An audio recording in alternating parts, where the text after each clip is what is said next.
everybody, Gina DeLuca here. All right, going to be trying something a little different today. I'm going to do a multi straight pour. So I'm actually going to do a separate straight pour for each one of these colors. We're going to see how that works out. But yeah, so that's what's happening today. The colors that we are working with.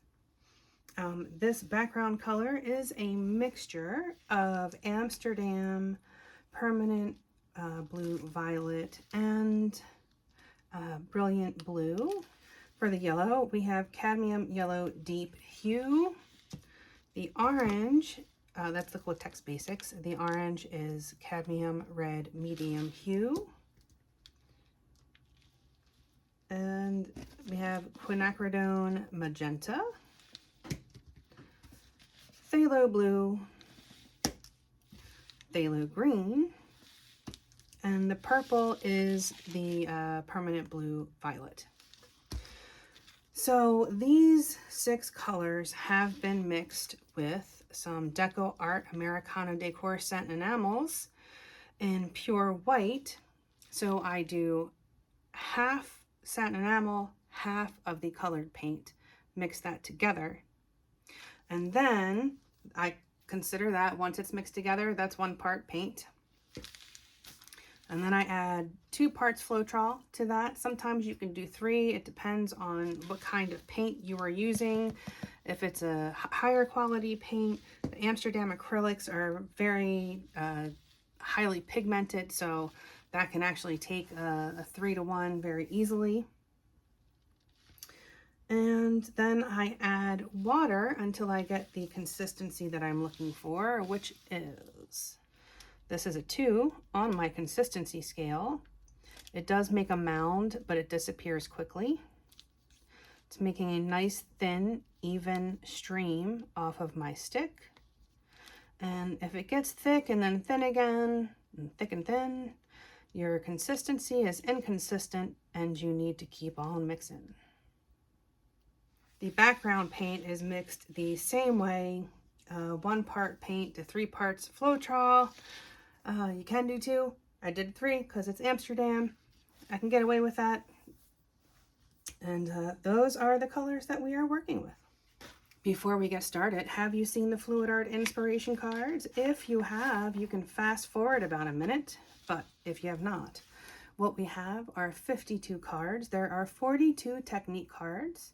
Each technique card is an associated video here on YouTube that gives you the exact paint, brand, the color, the consistency, the recipe, all of the things that I can't fit onto a card. This is the picture of that painting. This box contains a tip for this particular technique. And here at the bottom, you have the color palette that was used in this painting. And then these 2 boxes can be used together as the basis of a 2-color palette, or you can build off of those colors. And there are 8 bonus color palette cards. Each one has 5 color palettes. You can use all of the colors or just some of the colors, mix and match the bonus color palette cards with the technique cards, and you have more combinations than you could ever paint in a lifetime. These are available at my website, ginadeluca.net, and also at amazon.com. All right, the first thing I'm going to do is put a little bit of paint in each one of these cups, because I always like to make sure that I have enough, and like for my cups, that is. And my idea for this painting, I don't want it to be completely full of cells. I kind of want just some blobs of cells amongst all of this blue. So I'm actually only going to be using a small amount of each of these colors, and hoping for the rest of it to be this very pretty indigo color that winds up it's kind of a very bluish purple. All right, now I'm going to lay down my base coat. You will notice I've already covered my edges I do that because the way that I mix for a straight pour is pretty thin, and I'm using Floetrol. And that doesn't necessarily give you the greatest coverage on the sides.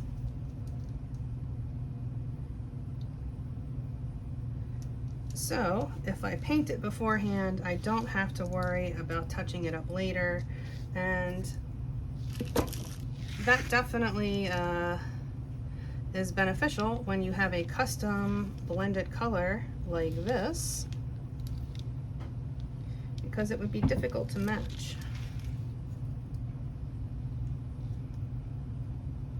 The thing about acrylics is they appear lighter in color when they are wet.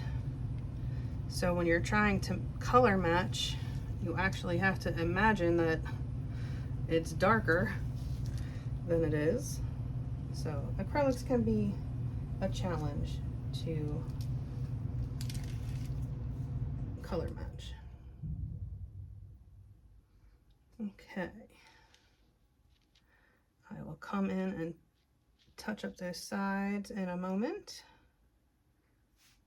I need to make sure that I have enough for my pour. I can always stretch the base coat out a bit. All right, going to start off with the purple. Always be sure to check your consistency before adding it to your cup. The sauce may thicken upon standing. I am going to try to not pour too much.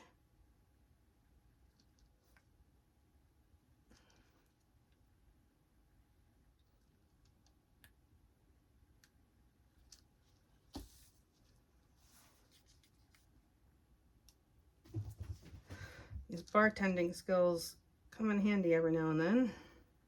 Okay, and now I'm going to cover these up with a bit more of this base coat color.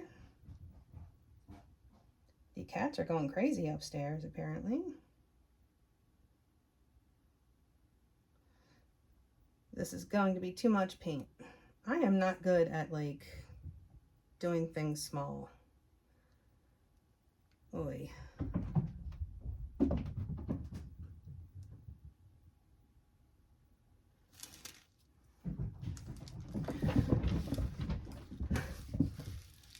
Okay, I'm gonna try to do this quickly so that they don't spread out too unevenly.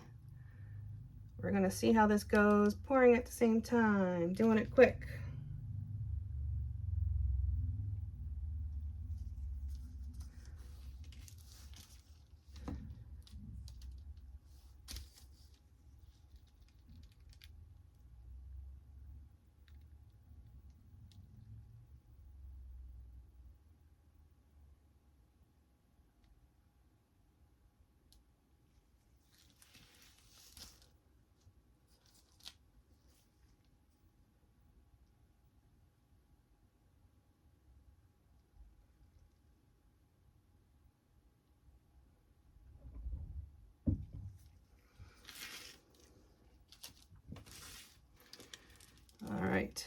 I'm just gonna move this back and forth a little bit to kind of even out the weight of the paint. I'm not trying to tilt it off. I'm just trying to kind of spread it out more evenly.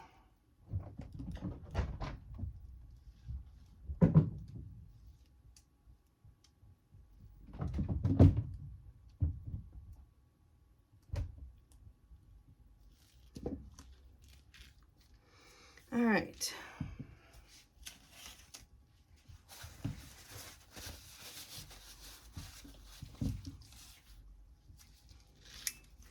Pop these bubbles. So what is happening right here is the paints that have the satin enamel in them are more matte than my base coat slash background color. So what happens is the matte paints have a hydrophobic effect, and it pushes away that glossier paint, and that is what is creating these cells. And if I allow these cells to develop a bit before I start stretching, I will get bigger cells.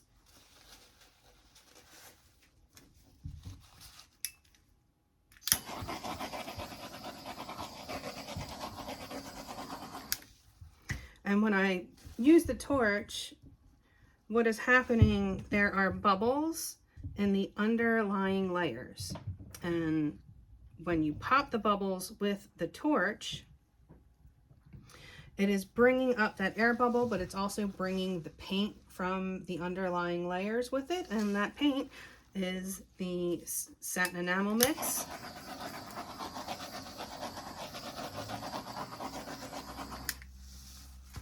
So popping bubbles, you'll see, will bring up little teeny tiny cells, but as I let this sit and develop, those cells will grow and get bigger. And the more patient I am and the longer I wait for those cells to grow, the bigger they will be once I stretch them out.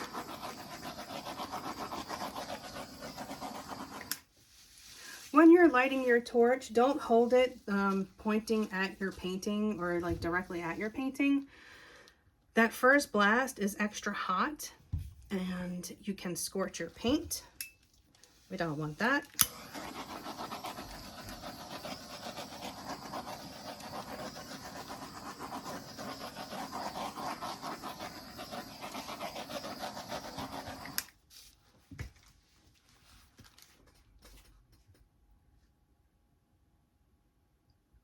Okay, looking good.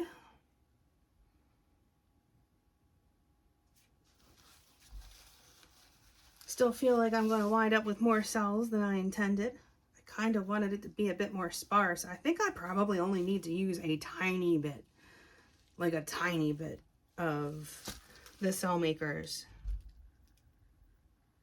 I will have to adjust my ratio next time.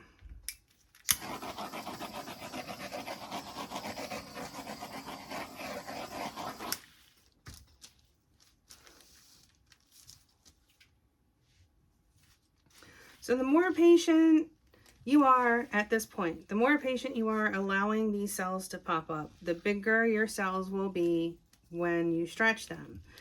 I'm sure you've noticed these have been growing the whole time as they sit. And these won't necessarily wind up being boulder cells, because for boulder cells, you kind of need two different colors, two different Cell Makers together, and they blend together, and that is what gives it that 3D look. So, you know, that's probably not going to be happening, but we will get a cool rainbow kind of chakra thing going on.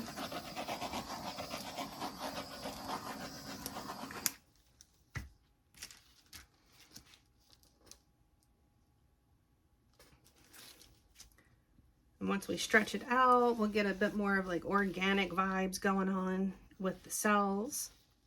So you'll notice like these cells, these are kind of, you know, fairly uniform. I mean, you know, there you get little round dots, but when you stretch them out and you get that nice organic vibe, that is some cool stuff.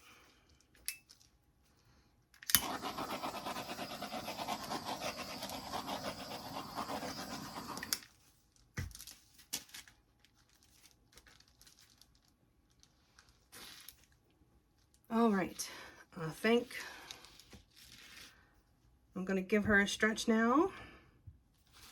I have enough cells popped up there to stretch out and have some very cool things happen. And I know more cells are going to pop up, but I wanted to make sure that I have enough on there to stretch out now for like the bigger, juicier, more organic looking cells. I'm going to be dumping off a lot of paint. There's a lot of paint. I will scrape it up and use it as a base coat for something else, one of my experiments, or sometimes I add some colors together to create new ones. Okay. This is a bit more of a challenging technique as far as tilting goes when it comes to these longer rectangles. Patience is your friend. Be mindful of where the weight of the paint is and where it goes over on the side is going to be, you know, kind of where it's going to be. So that is something to pay attention to.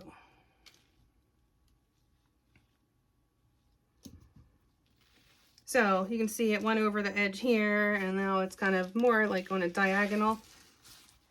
There's nothing you can do to fix that at this point. It is what it is.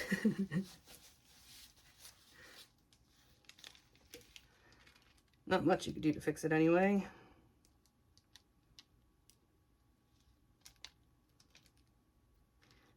I am going to try to push a little bit more paint off of here. I just feel like it's a lot.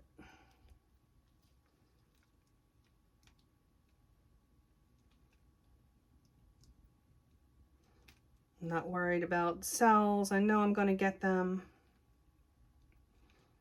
I've got enough big ones here for it to have interest and not feel too busy. Okay. All right, I am going to let this sit and do what it's going to do. I do anticipate more cells popping up, but I'll be perfectly happy if this is exactly how it stays. I am cool with that. All right, so I will bring you back in a few. Okay, here it is. I was able to keep a decent amount of that background color. Still more cells than I was kind of hoping for, but that's okay. I'm not angry at it.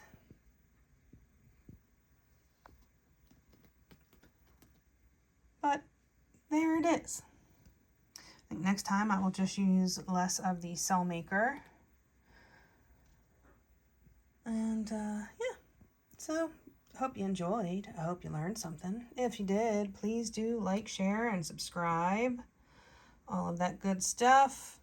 If you are subscribed, please make sure you have clicked that bell so that you are notified of new uploads. A lot of my subscribers are not receiving notifications, so yeah. Check out the description box below for links to my PayPal tip jar if you feel so inclined, my affiliate links, DecoArt being one of them, so you can get your hands on some of that fantastic cell making paint. And there's a coupon code there. And my other affiliates use those links, and I receive a small commission at no additional cost to you. Also, in the description box, you will find the link to my website, GinaDeLuca.net, where you can find my art and music and fluid art inspiration cards for sale. And you will find the link to our Facebook group. Go make some art. Join us there. Post your masterpieces. Ask your questions. A good time is had by most. It is the internet after all. All right, y'all. That is it for me for today. I hope y'all have a beautiful day. Now go make some art.